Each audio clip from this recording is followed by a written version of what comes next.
Angel, don't take drugs, okay? It's bad. It's not allowed, okay? We're gonna have a problem with the church, okay?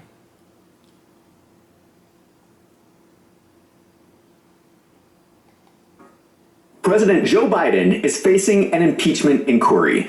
So he's not being impeached yet. There's an inquiry where Congress is investigating whether he should be impeached. The investigation involves Hunter and Joe Biden setting up multiple shell companies to engage in influence peddling with foreign nations, some of which are enemies of the United States. The allegation is that Joe Biden took bribes as payment for decisions that screwed over the American people in order to make his own family rich. Not only would this be disgusting behavior, it would be illegal. Some people argue that it is treason. So far, Congress has found more than $15 million that went to the Biden family from foreign entities. Congress has even found checks that went directly into Joe Biden's bank account. With all of this evidence, what would normally happen is the Department of Justice would investigate. But we have had whistleblowers come forward from the IRS and FBI that claim that the Department of Justice is actually trying to cover up the criminal activity by Joe Biden and Hunter Biden. Why is the Department of Justice covering up for the president? Congress has taken the initiative to perform their own investigation. The next step would be to have Hunter Biden sit for questions during a deposition. There are some really simple questions that Hunter Biden should be able to answer. And we have to be fair. We need to allow for the possibility that maybe he is innocent. If he's innocent, he should be able to answer these questions. For instance, number one, what good or service did his business provide? The Biden family received $15 million. What was it for? If it was not for bribes, it has to have been for something. Number two, what was the purpose of all these shell companies? If it was not for money laundering, what was the purpose for each one of these companies? Number three, Hunter Biden's business partner testified that during business meetings, Hunter Biden put Joe Biden on speakerphone approximately 20 times. What was that for? Joe Biden has said repeatedly that he did not have business dealings with his son. How many times have you ever spoken to your son about his overseas business dealings? I've never spoken to my son about his overseas business dealings. Do you stand by your statement that you did not discuss any of your son's overseas business? Yes, I stand by that statement. There's not a single solitary thing anyone said that was done wrong. I don't discuss business with my son. If Joe Biden's statements are true, and he was not involved in Hunter Biden's businesses, why was Hunter putting his father on speakerphone? Number four, Hunter Biden wrote in an email that he is holding 10% for the big guy. Was the big guy referring to Joe Biden? If it's not, who is the big guy? And five, we need to ask about specific examples. For instance, the mayor of Moscow's wife, Yelena Baturina, transferred $3.5 million to Hunter Biden's business in 2014. What was that money for exactly? Donald Trump even talked about this in the debates in 2020. While we're at it, why is it, just out of curiosity, the mayor of Moscow's wife gave your son $3.5 million? What did he do to deserve it? What did he do with Burisma to deserve $183,000? You've asked a question, let him answer it. None of that is true. Oh, really? Totally, But no, Mr. President, It's totally- Mr. President, please. totally ask the question. discredited. Totally discredited. And by the way, Well, wait, he didn't get No, no. $3.5 million, Joe? Mr. Vice, He got Mr. $3.5 million. President, it is not true. Oh, really? Mr. Oh, President, but Mr. it's an open discussion, please. Now, It's a fact. Well, Is it possible that Donald Trump was right about this the whole time? Why didn't any of us listen to him? But it gets even worse.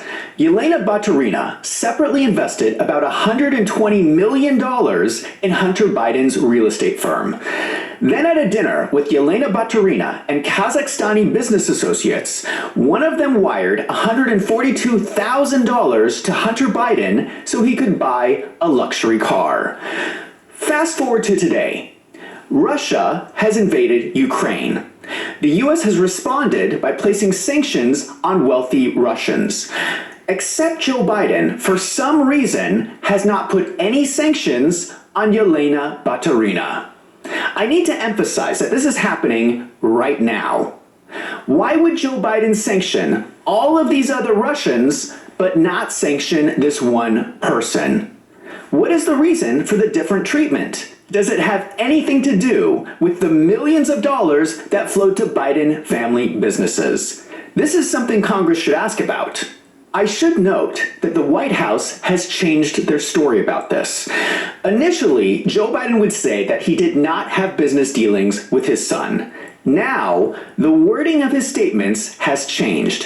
Hunter Biden now claims, "My father was not financially involved in my business." That's strange. Why would they change the story if nothing was going on?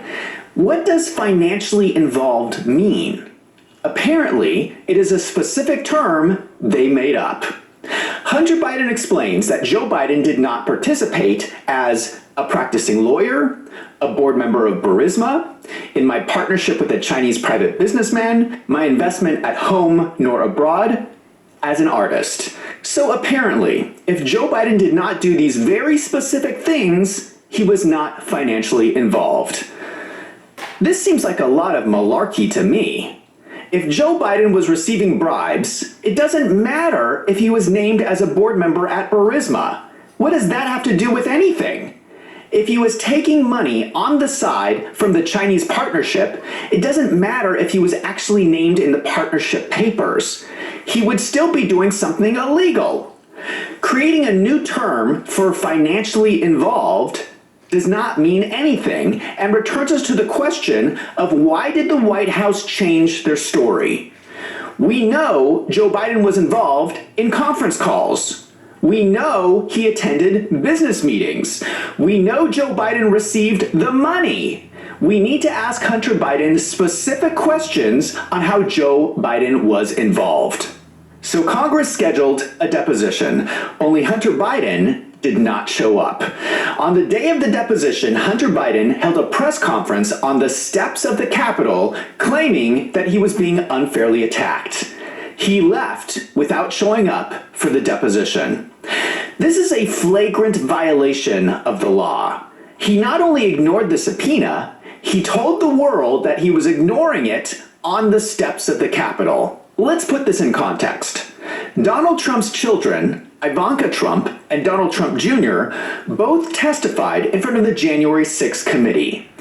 Also, Ivanka's husband, Jared Kushner, testified, and also Donald Trump Jr.'s fiancée, Kimberly Guilfoyle, testified as well.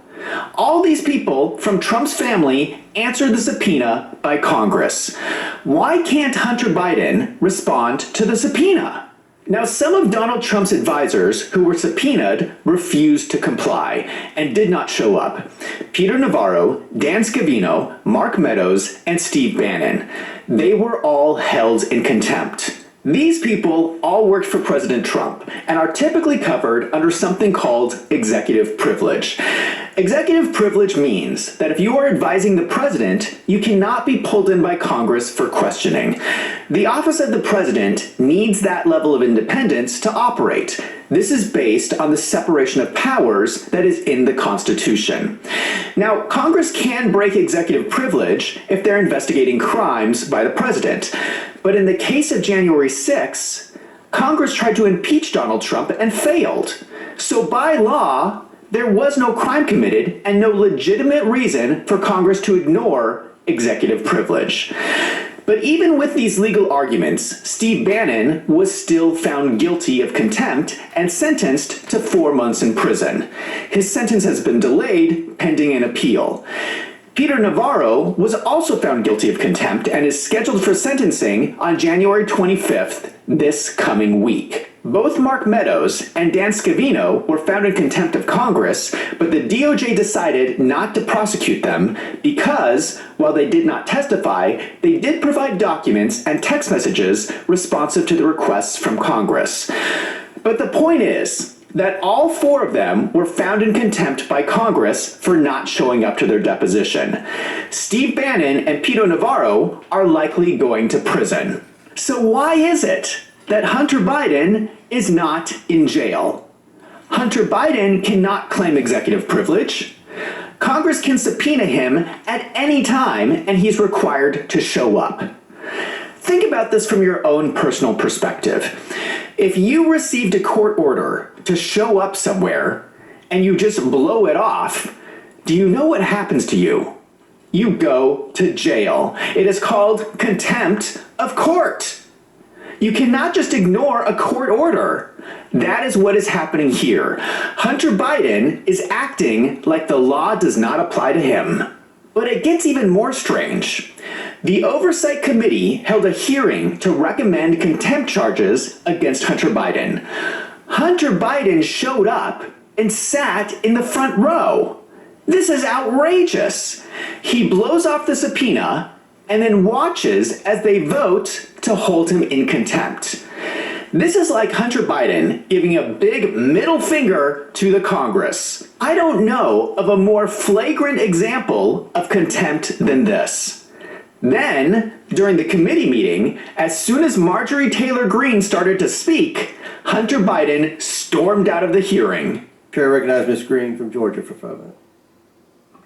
Thank you, Mr. Chairman. Excuse me, Hunter. Apparently you're afraid of my words. Whoa! Oh! I'd like to reclaim my time, Mr. Chairman. Kind of burst their bubble. Wow, that's too bad. I think it's clear and obvious for everyone watching this hearing today that Hunter Biden is terrified of strong conservative Republican women because he can't even face my words as I was about to speak to him. What a coward. Both the Oversight Committee and the Judiciary Committee voted to recommend contempt charges.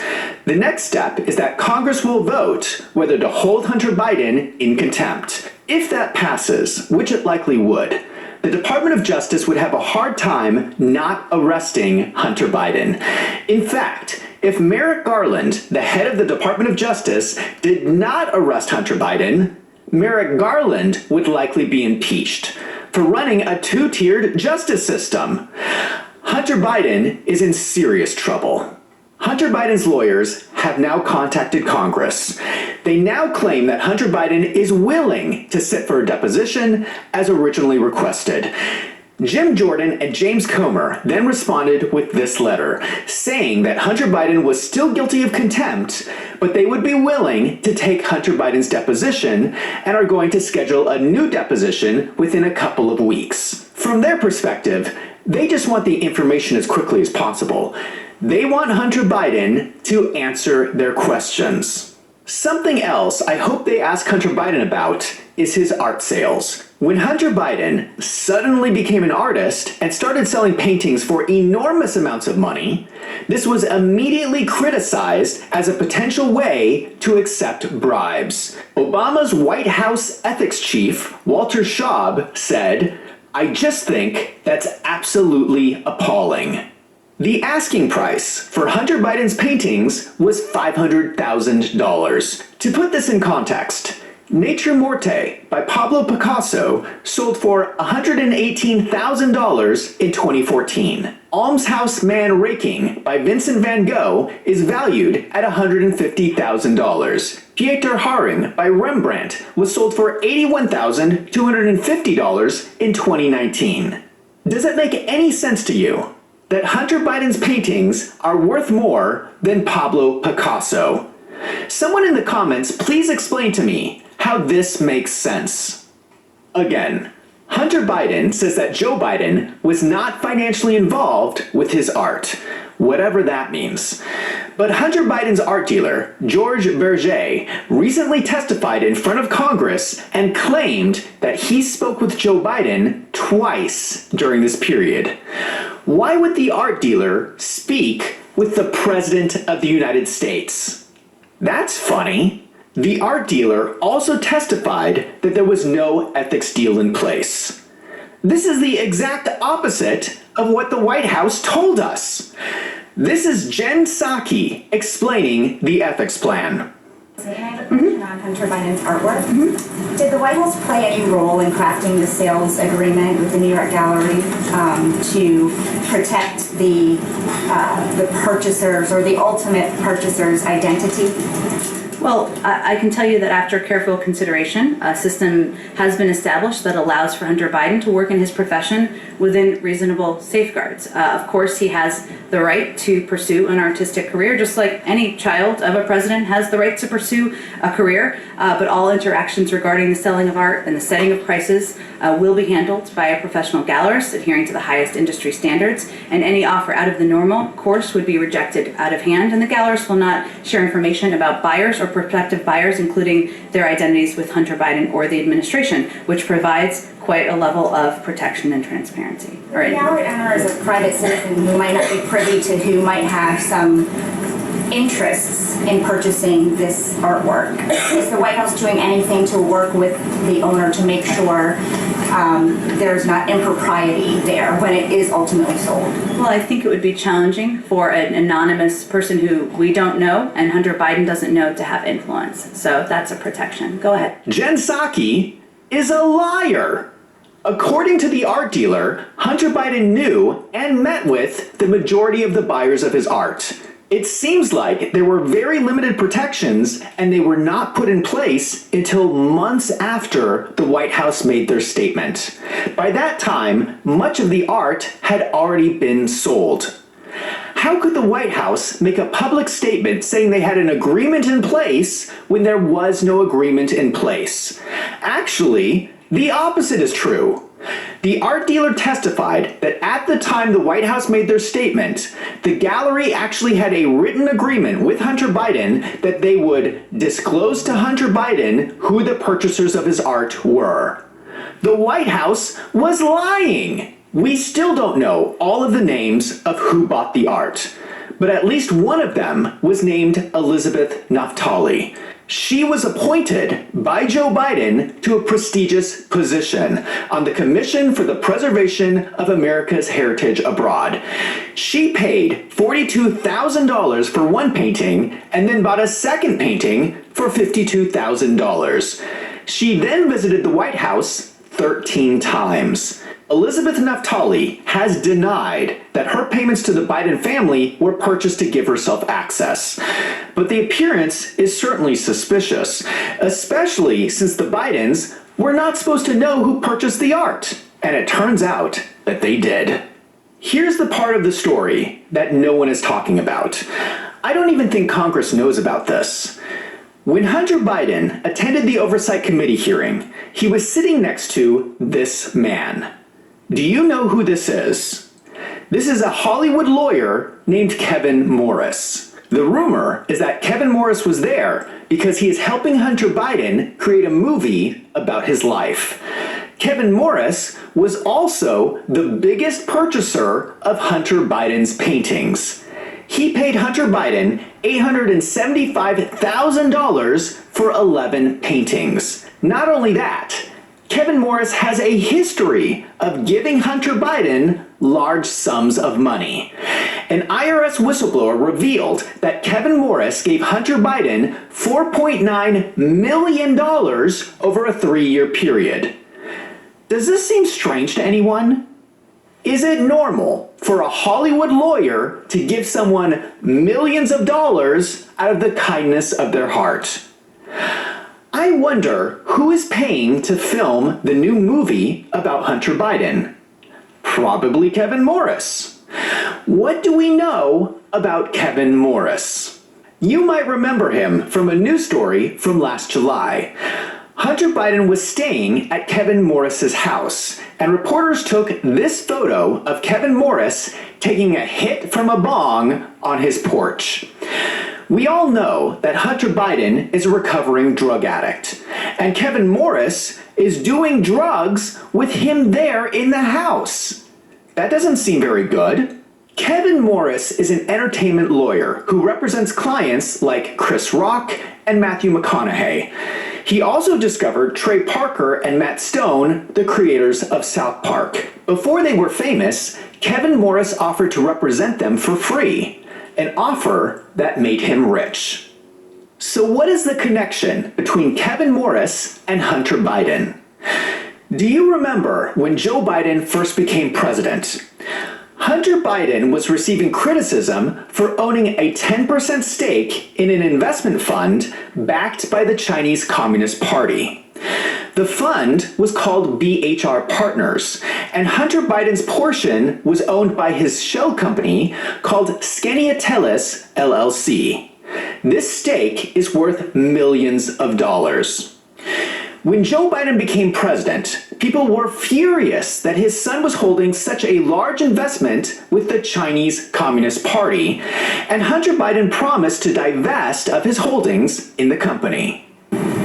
There was concern when President Biden took office about his son's business dealings with China. He was supposed to divest himself of his stake in a Chinese private equity firm in December with ties to the Chinese central bank. As of April, he had not yet done that, and at some point you were going to get back to us on that. Do you have an update on that? Has he dissolved that interest now? I'd point you to his representatives on that. He doesn't work in the administration. Into this, though, the president has said during the campaign that none of his family will have any business relationship with anyone that relates to a foreign corporation or a foreign country. Wouldn't it be assuring to the American people as we head into this if they just let the American people know if Hunter has divulged himself of that? Well, again, I conveyed to you, and then I think I'm going to have to move on, that you should talk to his representatives. And there's no reason to yell. I'm certainly not yelling. You should talk to his representatives. That remains his policy. He's been working to wind that down. Beyond that, I think we would talk to his representatives. The White House said repeatedly that Hunter Biden was working to unwind his investments with China. Let's see if they were lying again. Do you want to know what happened? Reporters recently uncovered this document showing the new amended joint venture contract for BHR Partners. This shows that Kevin Morris is now listed as the managing member for Scania-Teles LLC. So Hunter Biden simply transferred his holdings to his lawyer. And now his lawyer is paying Hunter millions of dollars. That sounds a lot like money laundering. A related story broke just last week. It was revealed that a Chinese billionaire named Chen Tianqiao purchased 200,000 acres of farmland in Oregon in 2015. It has remained a secret until now. Chen Tianqiao became a member of the Chinese Communist Party at the age of 18, and now that he is 50, he has risen through the ranks of the party. This purchase makes Chen Tianqiao the second largest foreign owner of farmland in the US. It is also illegal. The Agricultural Foreign Investment Disclosure Act requires foreign investors to report any new purchase of farmland within 90 days. This purchase happened when Joe Biden was vice president. Why was this information hidden? Is it possible that some of the payments to the Biden family from the Chinese Communist Party was to keep the US government quiet about these land purchases? Do you think it's a coincidence that China was giving the Biden family money at the same time they were buying all of this land in secret? Is it disturbing to anyone that the Chinese Communist Party is now the second largest foreign owner of farmland in the United States? Joe Biden's foreign influence peddling could be far worse than anyone realizes.